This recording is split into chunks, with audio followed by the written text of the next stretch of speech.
everybody and welcome back to the Blossom Crochet channel. In this tutorial I will be showing you how to crochet these mini little moon and stars. So you've got a padded moon, so he's stuffed. I don't know why I've called him he, but anyway, the moon is stuffed, our little crescent moon, and then we've got our gorgeous little 5-pointed star. So yonks ago, and I mean I genuinely can't even remember how long ago, I made little stars and padded moons for a baby mobile, and I gifted them to, well, I didn't gift them, she asked me to make them, but I gave them to the mum of the twins, and she then had the hoop and she connected everything together and made an absolutely beautiful baby mobile. And ever since then I have been meaning to make a tutorial for the moon and the little stars. So that is what this is. So you can use them for whatever you want. You could even put them on key rings and make little key ring things, attach them to bags, make a baby mobile. You can literally use them as anything for, especially the stars, little appliques or anything. I might do a standalone tutorial for the star just because they're so cute. But anyway, we're going to start with the moon because that's the one that takes the longest amount of time, and then we will finish with the star.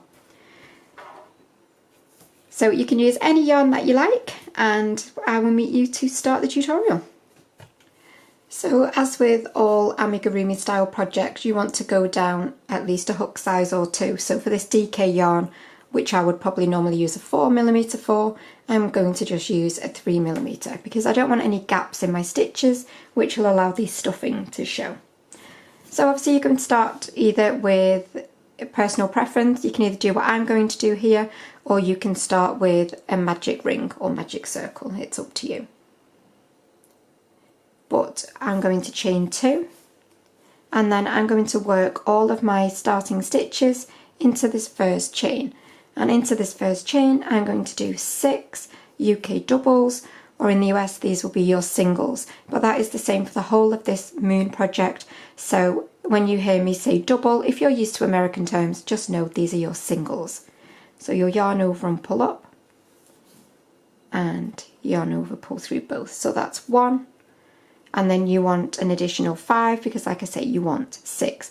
Mark that first stitch if you want to, but I'm not going to, purely for speed in this bit, but obviously mark that stitch. But you'll want 6 UK doubles or US singles.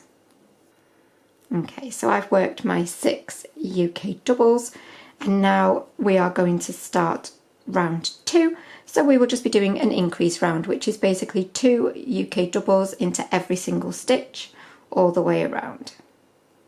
So if you've marked your first stitch, then obviously take out your stitch marker and start in there, but I know that that's my first stitch, so I will do my double. And now obviously I am going to start marking my first stitch because I don't want to lose track.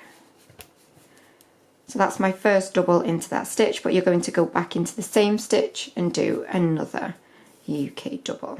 So you're going to do 2 doubles into each stitch from the previous round. And at the end of this round, just take a moment and count your stitches before you move on to the next, and just make sure that you have got your 12. This yarn is quite a stiff yarn, so it might look like I'm having to fight it a little bit, and truth be told, I am. It's not the easiest to work with, but I wanted a little bit of shimmer for my moon and stars. Okay, so that is my 12th and final stitch of this round, and then round 3 you will work an increase round again. However, you will spread out your increases. So remove your stitch marker, and into your first stitch you will do, oops, you won't do that, but you will do your double, and then mark your first stitch, and then into the next stitch you will do an increase. So into your next stitch you will do 2 doubles. So an increase is always 2 stitches.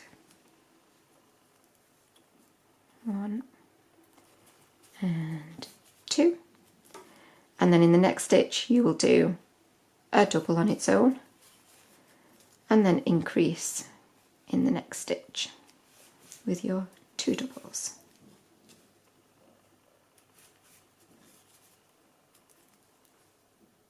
So you'll repeat that pattern all the way round, so double on its own and then increase of 2 doubles in the next. Okay, so that's the end of round 3. So at this point it just looks like a lovely flat circle, and that's what you want at first. However, this next row is where, obviously if you were doing a flat circle, it would be 1, 1, 2, 1, 1, 2, and then the next would be 1, 1, 1, 2. But however, we're not doing that because we don't want this to stay flat. We want this to start to ripple with too many stitches. So when that starts to happen, don't panic, because it's exactly what you want. So this next round, you're going to do a double crochet on its own and mark it.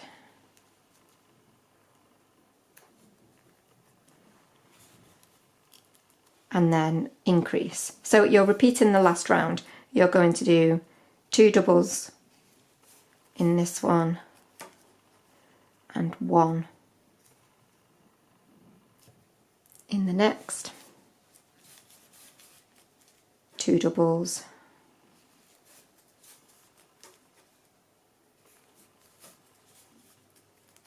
and 1 in the next. So you'll repeat that again all the way around.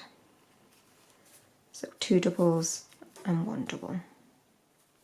So you should be finishing on 2 doubles again, and then, oops, there we go.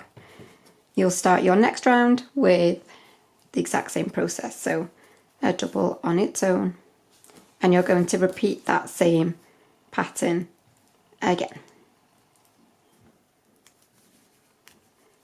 So double and then 2 doubles. So again, you're repeating that same pattern that you've done for the last couple of rounds. So 2 and then 1 and then 2 and then 1. And again, I will meet you in just a second at the end of this round. Okay, so for the next 2 rounds, we're going to do something a little bit different. So you'll do your double on its own in the first stitch,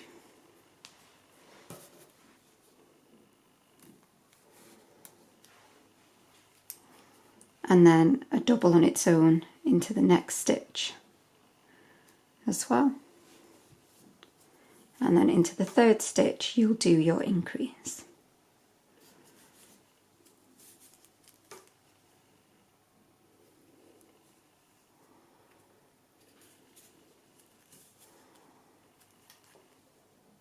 And then again, double on its own, double on its own, and then increase. So you repeat that all the way around, and I will see you in just a second. So that's the end of that round, and then again you're going to do the exact same thing in your next round. You will start with 1 on its own, 1 in the next one. Oh, I've not put my stitch marker in, let me go back. 1, 2. So you'll do 2 on their own and then double again, just exactly the same as the last round that you just did. So for the next 2 rounds, you're going to be doing a double crochet in each stitch. So nice and simple. There'll be no increases. You will literally just be doing a double crochet into every single stitch all the way around for this round and for the next. So if you complete these next 2 rounds with a double crochet into every single stitch, and I will meet you after you've done your 2 rounds. So I won't meet you at the end of this round, I will meet you at the end of the next round, because you're doing the same thing for both rounds. And then I will meet you there in just a second. So I've finished those 2 rounds now, and that is it, done and dusted. I'm going to remove my stitch marker, and I'm going to pop it into the loop just for a moment so that nothing comes undone.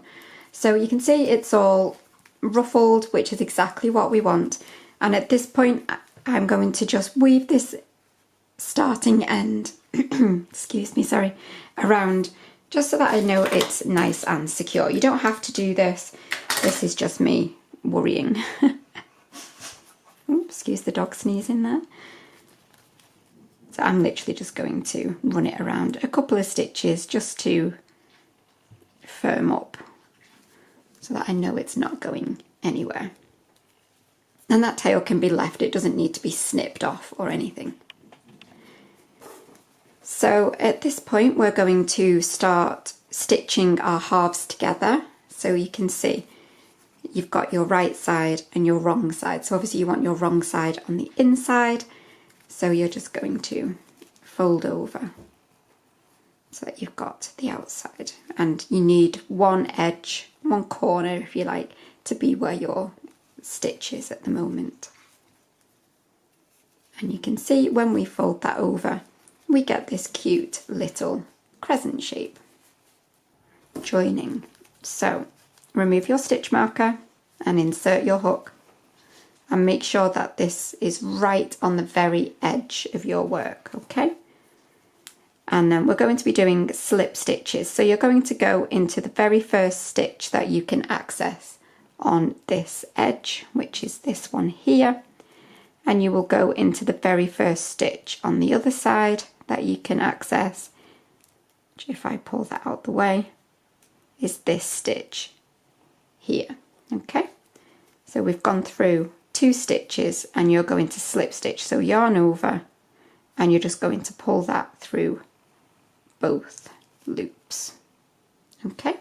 And then you'll go into the next stitch and the next stitch on the other side as well,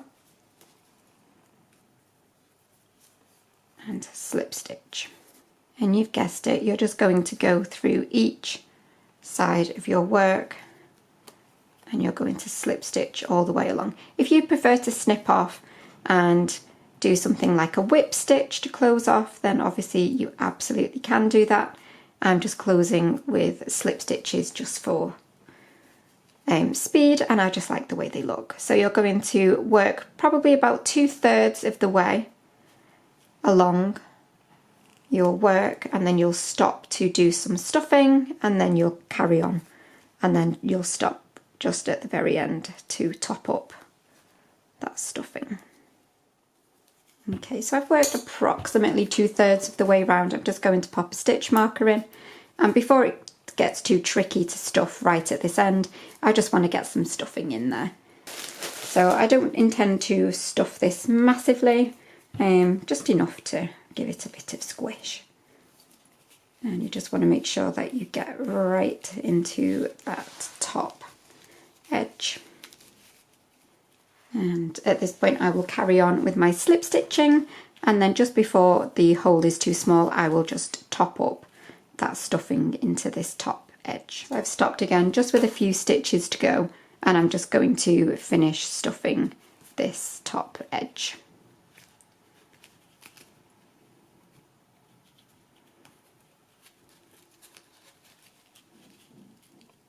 Make sure it feels roughly the same all the way along, and then I can finish off these last couple of stitches and work in that final stitch, and then I'll do a little chain, and then I will do a little chain 1, and I'm ready to snip off. And then at this point obviously I just need to get rid of this tail, so I will weave it into my project. So literally straight into the project and out, not pulling too tight because obviously I don't want to distort my work, and then back in through where it's come out and just weave it further down, and it's going to come out somewhere. That'll do. And then there you have your finished little crescent moon. As you can see, it's nice and stuffed, but not overstuffed, but it's just enough to give it some shape and some structure. So that is your moon section done, and now we'll move on to the little star. Okay, so for the star, I'm going to be using a small hook again. Now it's totally up to you. You can either just make one of these and that be it on its own, or you can make two and stuff them in the middle and close off with a whip stitch. It's completely up to you. I'm going to start with a chain 2. Again, if you want to do a magic circle, that's completely up to you.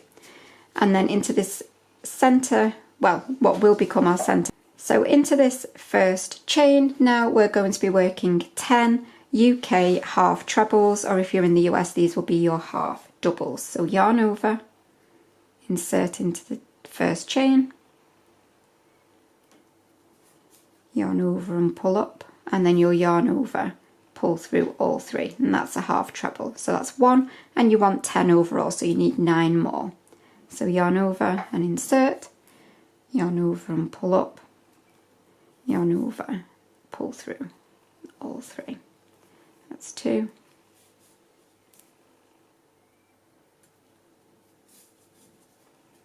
3. 4. 5. 6. 7. 8. 9. 10. And then you will slip stitch to close into the top of that first half treble that you did. So you've then got your 10 half trebles. We're going to chain 1, but that's not going to be part of our pattern. It's not going to count as a stitch. And then into the base of where we've just come up from, so into this stitch just here, you will do a double crochet. So you remember, these are UK terms, so UK double or US single, and then chain 1, and then a UK treble or a US double. So yarn over, insert into that same stitch, yarn over and pull up, yarn over, pull through 2, yarn over, pull through 2. And then you will chain 2, and then you will do a treble into the next stitch,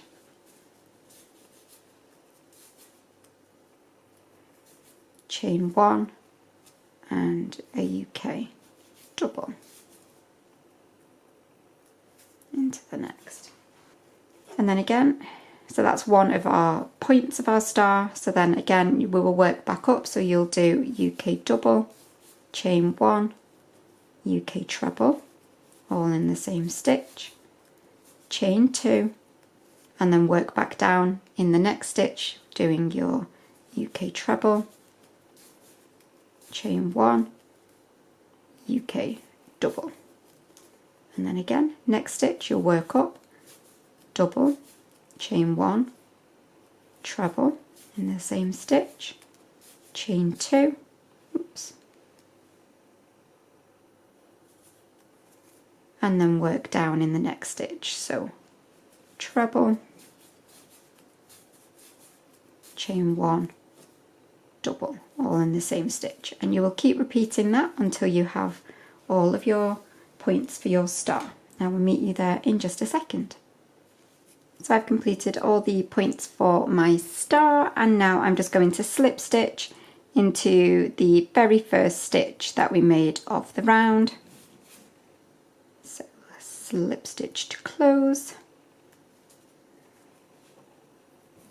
and then we can snip off. And at this point, obviously, you will just weave in your ends, which is easier said than done on tiny, tiny little projects like these. So as I said before, if you really wanted to, you could probably get away with making this into a padded star by making another one and then stitching them together at the end, but not with slip stitches. I don't think that would work very well, but maybe just with a whip stitch. But there you have got your super cute little padded moon and little pointed star.